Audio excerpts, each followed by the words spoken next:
Mr. Mortimer's Diary by Amyas Northcote and read by Christopher Halton.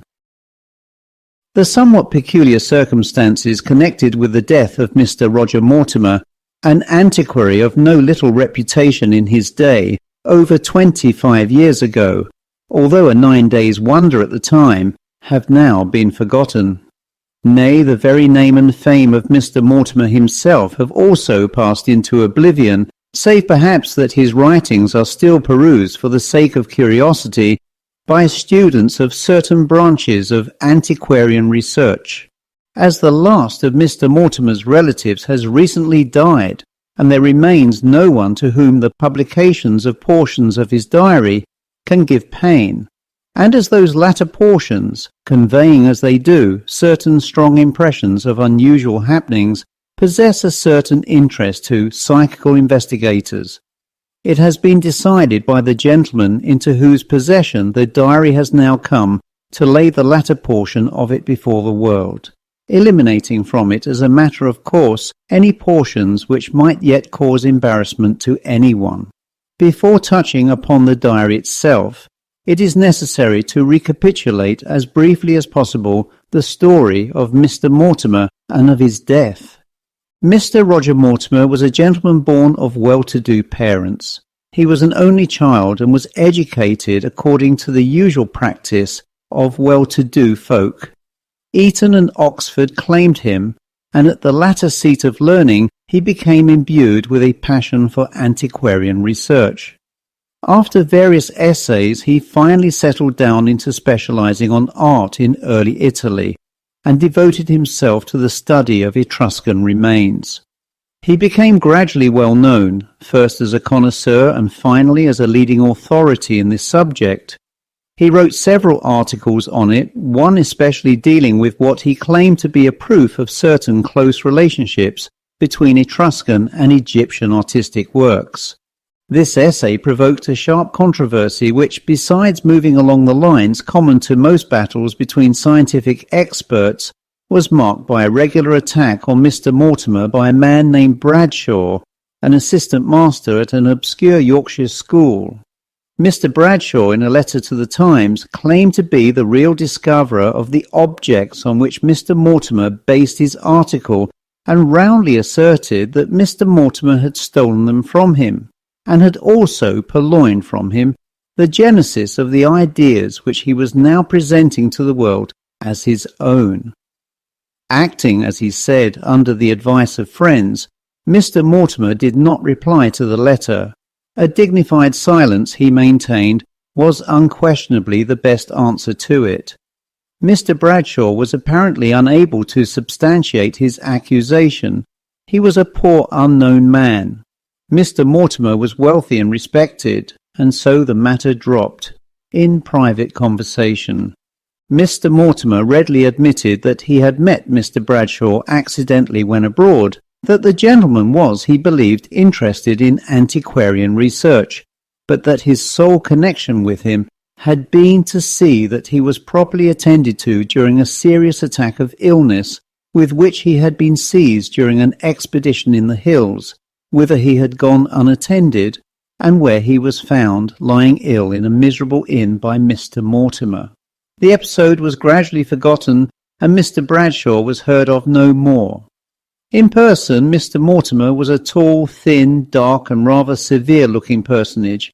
He was a well-informed man on many subjects besides his own speciality, and while living a somewhat quiet life, he by no means despised society, more especially of the more serious type, and was frequently seen at various social gatherings. He was not a man of many friends. In fact, it would be rash to assert that anyone was admitted to close intimacy with him, but he was popular with a large circle and discharged his social obligations in punctilious fashion. As already said, he was a well-to-do man, and inheriting a comfortable fortune, he did not dissipate it. But he was no miser. He spent freely on his hobby, and was liberal enough to all those connected with him. His moral character appeared to be unimpeachable. His temper was equable. He would prefer to speak and act kindly rather than the reverse, and in a general way he may be summed up as a worthy member of the body politic, who, whilst inspiring no particular affection, equally inspired no dislike, save in the single and unexplained case of Mr. Bradshaw. He had been born of Roman Catholic parents and educated in that faith, but he had long abandoned the practice of any form of religion and was a convinced and almost militant upholder of the extreme materialistic school. Lastly, it should be added that Mr. Mortimer possessed no near relatives, had never married, and at the date of his death, aged 56 years, was apparently free from care and in perfect bodily health. Mr. Mortimer had lived for a number of years in rooms in Blank Street, kept by a couple of retired domestic servants. These rooms consisted of the first floor of a good-sized house and comprised a front room, used by Mr. Mortimer as his sitting room and study, looking out onto the quiet and eminently respectable street, and a back room of lesser size, which formed the bedroom. The two rooms were connected by a short private lobby, out of which opened a small cubicle, which had been fitted up as a private bathroom. Of course, in addition to this private passage, the two rooms both opened onto the public staircase. Mr. Mortimer had fitted up his apartments with a view to both taste and comfort. He spent much of his time at work on his researches in his sitting room, which contained his private desk and papers, and the walls of which were lined with bookshelves laden with many rare and precious volumes. Objects of ancient and especially of Etruscan art were scattered about, and several good watercolours of Italian scenes decorated the spaces on the walls not occupied by bookshelves. The bedroom was more sparsely furnished, but still every reasonable article of comfort was to be found therein. The remainder of the house was like the first floor, let as apartments for single gentlemen. At the time of the events which are now being recorded, the ground floor was under lease to a Mr. Andrew Scoons, an official in the government service. The second floor, the one above Mr. Mortimer, was temporarily empty, while the landlord and his wife, persons of the name of White, and the little maidservant occupied the top floor. Mr. Mortimer's life was one of great regularity. He was in the habit of being called precisely at 8 in the morning by White, and then immediately repaired to his bathroom. In his absence, White set out his clothes and brought up to the bedroom a tray with the materials for Mr. Mortimer's rather slender breakfast, which he partook of in his bedroom. While he was thus breakfasting and completing his toilet, the sitting room was tidied up and made ready for the day, and thither he would repair to attend to his correspondence and to read his newspaper. If he were occupied in any special research or writing, he would then devote himself for a time to that. Otherwise, he usually proceeded to his club, the Megatherium, where he spent a large part of his waking hours. Here he lunched if not engaged elsewhere for that meal, and then passed the afternoon in various ways, returning to his rooms at about 7 to array himself for the evening, which was passed either in some social function or at the club. Normally he returned to his room shortly after 11 and proceeded forthwith to bed. This programme was maintained on Sundays and weekdays, winter and summer, varied only by an annual excursion from London, either on a round of visits or quietly to some watering place. No life more calm or open can be imagined. There appeared to be no room in it for secrets, and certainly if Mr. Mortimer possessed any, they were closely guarded.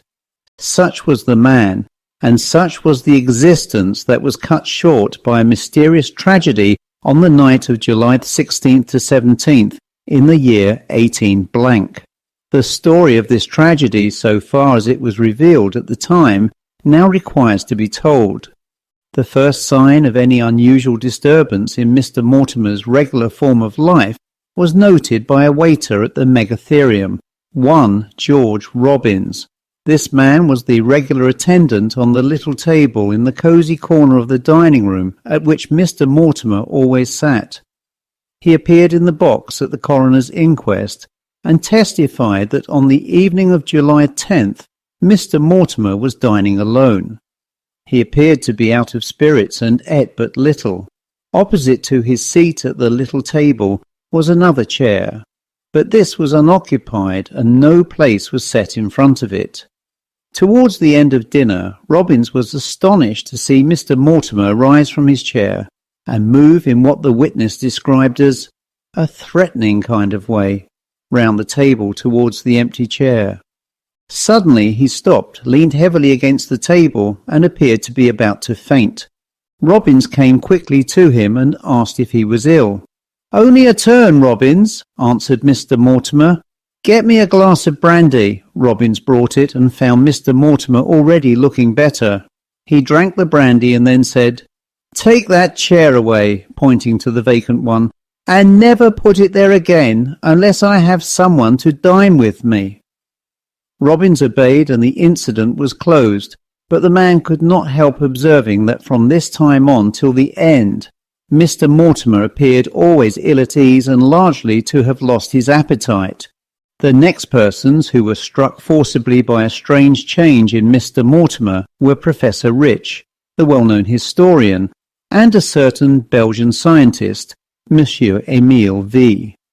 The latter had left England at the time of the inquest and did not testify, but Professor Rich, who was perhaps the most intimate of all Mr. Mortimer's friends, stated that on the night of the 16th of July Mr. Mortimer had dined with himself and Monsieur Emile V at the Megatherium. The professor had been out of town for some days, and found himself pained to observe how ill and nervous Mr. Mortimer had become. He was in high but apparently forced spirits, drank more than was usual, and kept announcing his intention of staying up all night. "Few of us," he cried, "realise the beauty of dawn in the London streets. I shall stay here till the club closes, and then I shall walk the streets till daylight comes. I'll have the police for company. Perhaps you will hear of me as helping to catch a burglar, but I won't go home till morning." And he began to sing fragments of the well-known old song. The professor was deeply shocked, and the Belgian gentleman astonished. Fortunately, they were alone in the small smoking room, or Mr. Mortimer's conduct would have caused a scandal. Professor Rich began to expostulate with him, but with little success till Mr. Mortimer's glance fell upon the door. He suddenly became silent and very pale, then, turning to the other gentleman, he muttered something unintelligible and walked straight out of the room. It was then about 11:15, and he must have returned direct to his rooms without even claiming his coat and hat. The professor could not in the least account for this sudden departure. No one had entered the little smoking room, nor had the door been opened. The last person to see Mr. Mortimer alive was Mr. Andrew Scoons, who, it will be remembered, occupied the apartments beneath those of Mr. Mortimer. Mr. Scoons had resided in the house for some little time, but he had only a passing acquaintance with Mr. Mortimer, born of casual meetings on the stairs and similar accidental foregatherings. At this time Mr. Scoons was busy with a literary article, and as his day was absorbed by his official duties, he was in the habit of working at night. For a long time he had been undisturbed by Mr. Mortimer, but for the past 5 or 6 days he had frequently heard that gentleman moving about his rooms at very late hours. He had not paid much attention to his neighbour's restlessness, however, until this night of July 16th, when he heard Mr. Mortimer enter his apartment at about 11:30 and forthwith begin to move about uneasily. As he listened, a curious sense of there being something very wrong began to pervade him, and gradually it began to become known to his subconscious mind that something serious was amiss in Mr. Mortimer's rooms. The impression grew stronger, and at last it overcame his natural shrinking from intruding on the privacy of an almost total stranger, and rising from his writing table, he proceeded upstairs. On reaching Mr. Mortimer's door he paused. Inside he could hear Mr. Mortimer pacing to and fro and occasionally uttering an ejaculation, the nature of which he could not hear. Finally, he knocked at the door. There was a brief pause, then it was flung wide open with such violence that it crashed back against the wall behind it, and Mr. Mortimer appeared on the threshold. He was dressed in his evening clothes and was very pale, but there were no signs of disorder either on his person or in the room, which was brilliantly illuminated. For a moment the two men looked at each other in silence. Then Mr. Scoons, plucking up his courage, began. "I beg your pardon, Mr. Mortimer, if I have disturbed you, but I fear you are ill." "Ill?" said the other. "What makes you think that?" "I must renew my apology," answered Mr. Scoons, "but I heard you tramping so restlessly overhead, and it is so late that I feared there must be something the matter, and I came up to see if I could be of any assistance." There was a longish pause, during which Mr. Scoons grew more and more embarrassed. Then Mr. Mortimer slowly said, "I thank you, Mr. Scoons, but I am not ill. I only trust I have not disturbed your rest, and I promise you I will give you no cause for further complaint." These words were uttered deliberately in a somewhat peculiar voice, and Mr. Scoons, abusing himself for having placed himself in a foolish position, was about to say good night and turn away, when Mr. Mortimer suddenly burst out, Don't go, I'm in trouble, grievous trouble." He stopped abruptly, and turning round stared into the brightly lighted empty room behind him. To Mr. Scoons's imagination, it appeared as if he was confronting some foe invisible and inaudible to others. "I will gladly help you, Mr. Mortimer, to the best of my ability, if you will give me an idea as to what I can do." Mr. Mortimer turned towards him again.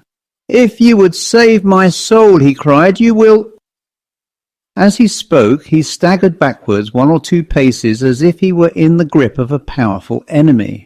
He turned sharply again, and stepping forward closed the door suddenly, swiftly and silently, and Mr. Scoons heard the key turned in the lock.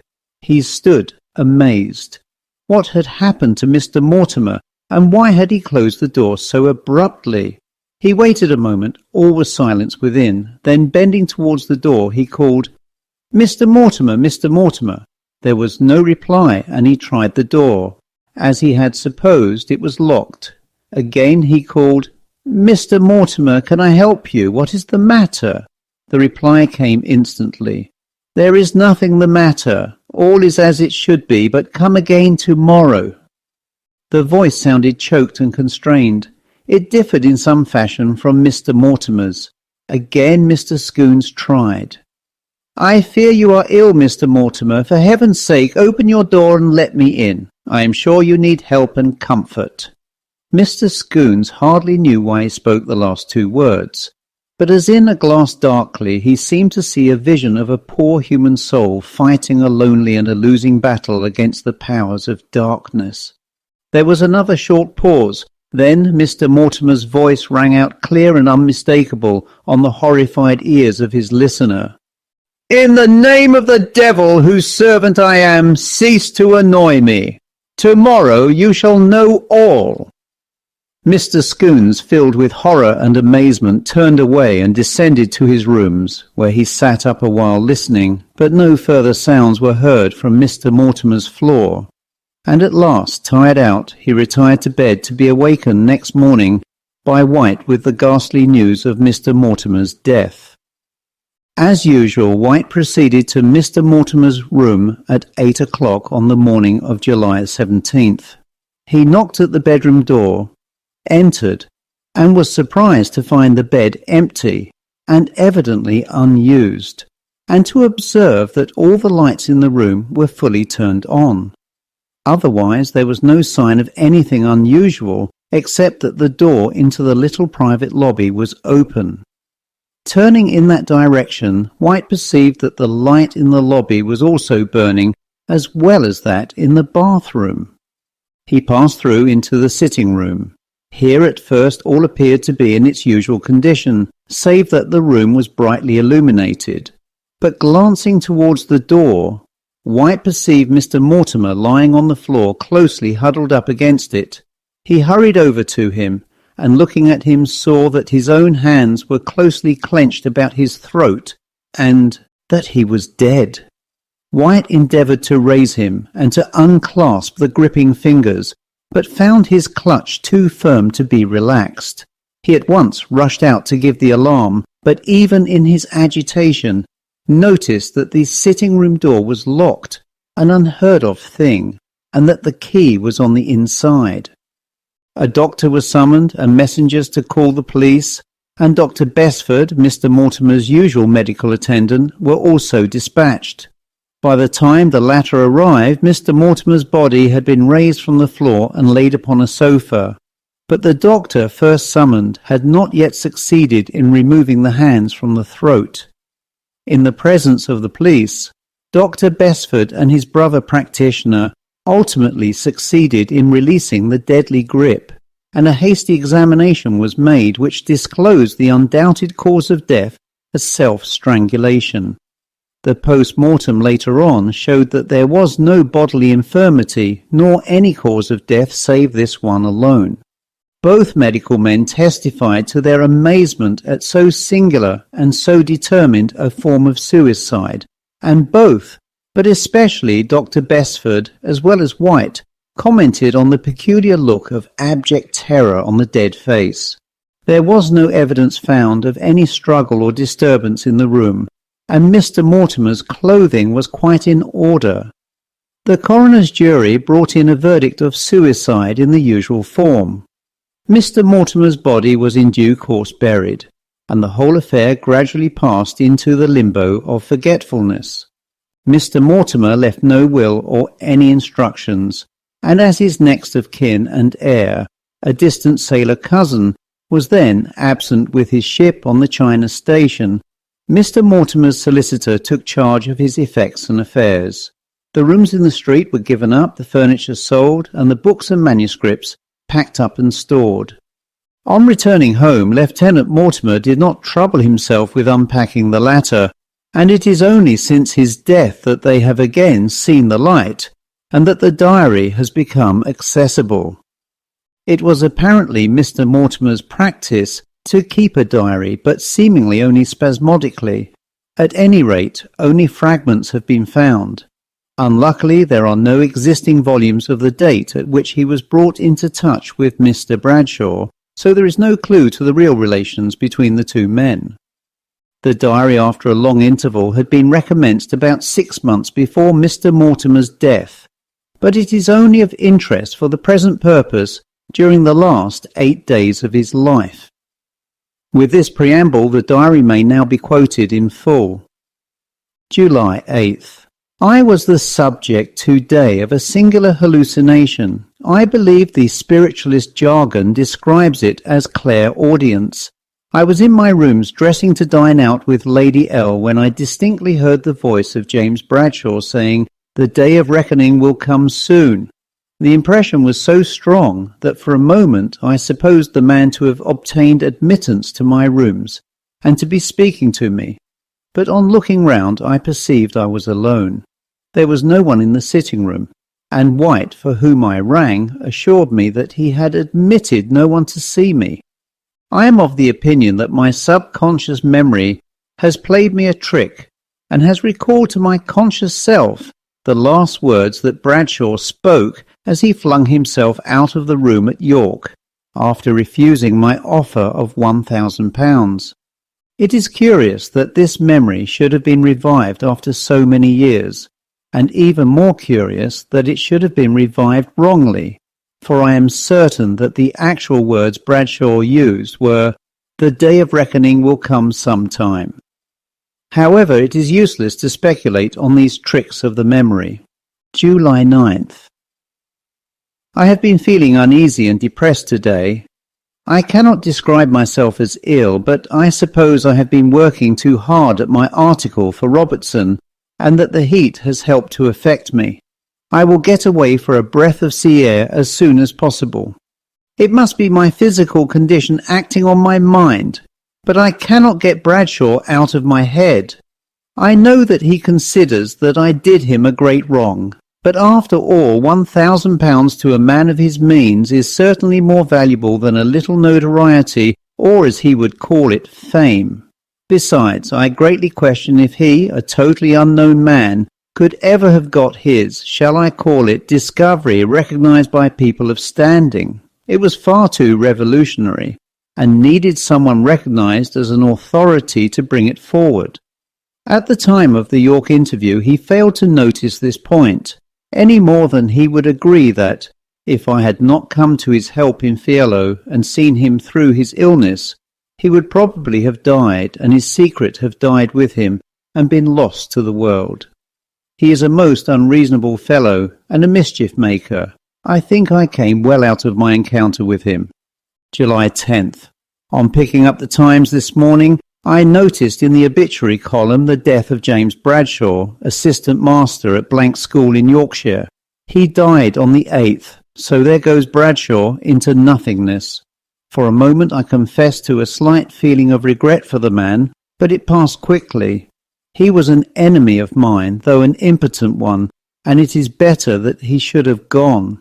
While I fail to see how he could have done me harm while alive, yet it is certain he can do me none now that he is dead. A most extraordinary and rather perturbing hallucination occurred this evening. I was dining alone at my usual table at the club, and had nearly finished dinner, when, looking up, I saw James Bradshaw sitting in the chair directly opposite to my seat. He was plainly discernible as he sat quite motionless, gazing at me with a diabolical grin, and, save that he looked several years older, he was exactly as when I last saw him at York. I looked at him for a minute, then, impelled by a sudden emotion and forgetful of the Times notice, I rose from my chair and moved round towards him. He did not stir until I was close upon him, and then he simply was not there. I leaned against the table, feeling sick and faint, and when the waiter came to my side, I sent for some brandy. This revived me, but I have told the man never to leave an empty chair opposite me again. The vision was so clear, and the appearance of the figure so menacing, that I feel unnerved. I know it is hallucination, imagination, nonsense, and yet... July 11th. My mind must be seriously affected. I slept badly last night and woke unrefreshed. I have had dreams, but I cannot recall them, but all this is nothing to the trouble that has begun to pursue me in my waking hours. James Bradshaw is here in my rooms. He follows me to my club. He goes with me wherever I go, whether alone or with others. I cannot see him, but I know that he is here, and I constantly hear his voice. He taunts me with what happened at Fiello years ago, something that none but he and I know. He threatens me, he laughs at me. I know that it must be hallucination, but it is horribly vivid. I know that Bradshaw's body is rotting in the earth and his spirit dissolved into nothingness. What is it then that tortures me in his form? I have been so maddened that I have answered him back. Or is it answering myself back? I do not know. I can only cling to the belief that it is some bodily derangement. Dr. Besford returns from his holiday tomorrow, and I will seek help from him. I can go to no stranger. It is now past 1 o'clock in the morning, and I have been walking to and fro and wrestling with James Bradshaw for hours. I must rest, but sleep, oh, my dreams will murder sleep. July 12th. After a hideous night, I went early to see Dr. Besford. He tells me after careful examination that physically he can find nothing wrong with me, but that mentally I appear to be overstimulated. I must rest. What farcical nonsense!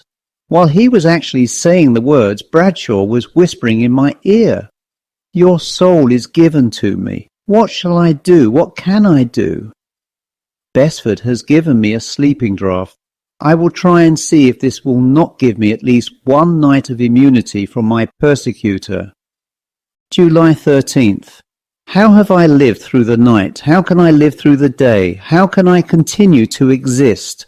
Last night I took my sleeping draught, and forthwith my body was steeped in sleep, but my spirit, released from its earthly casing, became the sport of the powers of evil. For what seemed ages I fled through vast grey misty spaces, hounded ever by James Bradshaw. Wildly I endeavoured to hide, for I knew whither he was driving me.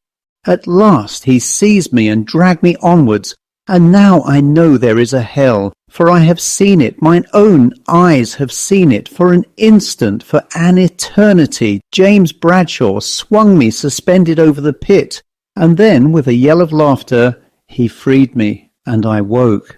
I woke in the pale light of early morning to see Bradshaw's form by my bedside.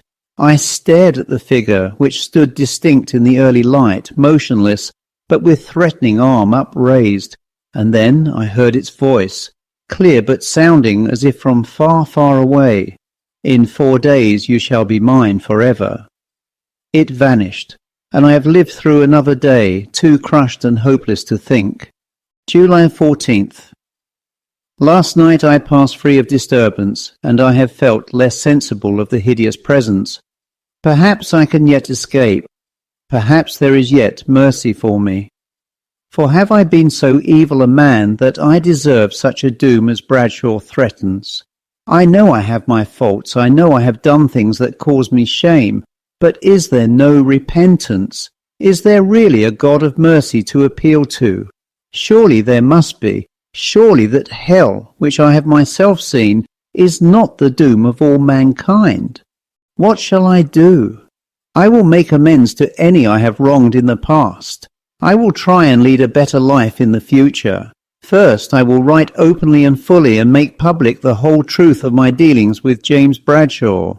And if he has a family, I will seek them out, and make what reparation is possible, and humble myself before them. Then there is that affair of Campion. He at any rate is alive, and I can straighten out matters there. And there is Ellen. She, poor loving soul, shall have justice. But I must have time to do these things, although I will not delay in commencing them, for I must not die till my tasks are all accomplished. To begin with, I must sleep. Besford's draught gave me an experience I dare not repeat, so I will get a small bottle of opium that will give me sound sleep. July 15th. The opium worked well enough, and I slept soundly, but I woke in an agony of fear with the voice of Bradshaw resounding through my room. "You have 2 days left."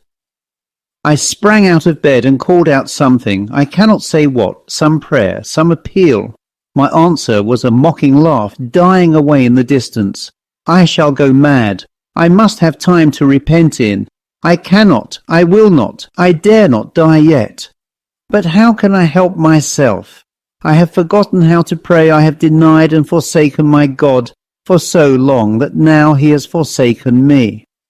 Can no one help me? Yes, there is Father Bertram, to whom my dear dead mother used to go in trouble. Can he and will he help me? I can but try. The powers of hell have prevailed. I am a lost soul with none but myself to help me. In accordance with my resolve, I set forth to visit Father Bertram, and was fortunate enough to find him at home. He greeted me civilly but coldly, no wonder, renegade that I am. But when I began to try and tell my story, my tongue was tied. I could not tell my tale, for incessantly James Bradshaw was whispering in my ear, whispering words of blasphemy and despair. I stammered out some inanities and fled the house, Bradshaw walking by me, laughing gleefully. July 16th. I woke once more from a drugged sleep to hear the voice of doom proclaiming, "Tomorrow I will claim you." But he shall not do so. I will not die. I dare God or devil to take my life till I have accomplished my purpose. Let me think calmly. I am under a spell now, a spell which tells me I must die tomorrow. Let me break that spell. Let me but survive over tomorrow, and the power of evil will be defeated. I have but to preserve my willpower for 1 day, and I am safe. I will seek outside help, the help of man. It is the night I dread. Well, I will keep in the company of my kind all night. They will preserve me from self-destruction. I will remain at the club as late as possible, dining with Rich and that Belgian friend of his, as he has asked me to do. Then I will go out into the streets and find some friendly constable who will let me be his companion through the night watches. But nothing shall induce me to spend the night in my rooms. In the morning I shall be safe. The day so far has been quiet and undisturbed. If I can get through the night as I propose, I feel I shall have conquered in the fight. Alone I shall have done it. God has deserted me, the devil assails me, but I defy them both. I will not die tonight. These are the closing words of the diary. It will be remembered that the unfortunate man returned from the club to his apartments at about 11:30 that evening. The end.